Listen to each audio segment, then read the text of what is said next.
I think nerves is something that everybody has to deal with in different situations, and everyone has their own techniques for coping.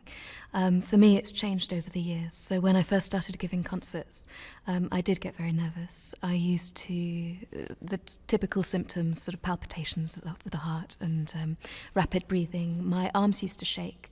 And my foot used to shake, which was impossible to control and very annoying on the pedal. That was extremely embarrassing.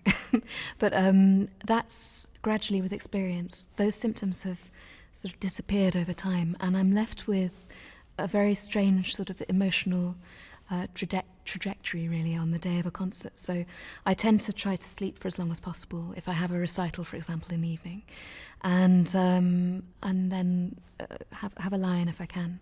When I wake, I tend to find that my energy is very low and it plummets during the day. So I get more and more lethargic, and I almost become sort of detached from things, as if I'm not really interested in anything anymore. I feel very distant from life, which is a bizarre sensation. And the first few times it happened, it was very unnerving because I didn't really know what was going on. And sometimes it's more intense than at other times. And then usually I'll rehearse from about 5 till 7, and I feel utterly depressed at the beginning of the rehearsal.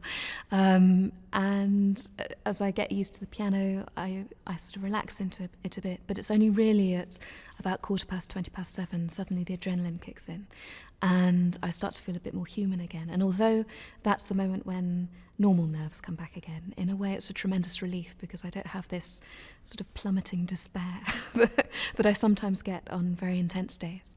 And then during the concert, there's a different kind of nerves that I have to contend with, which I think of as gremlins. And they're usually connected with memory, but they can be with other things as well.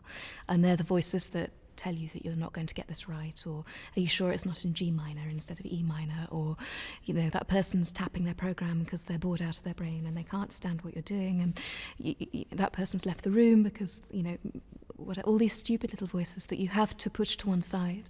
And that's often easier said than done, and again, that improves with experience, but I'm not sure that will ever go. And then after the concert's finished, suddenly the exhilaration comes, and that's partly just a relief from being free, both of the depression earlier in the day and these weird sort of pernicious gremlins that you have. But that's a lovely moment when you get to the end.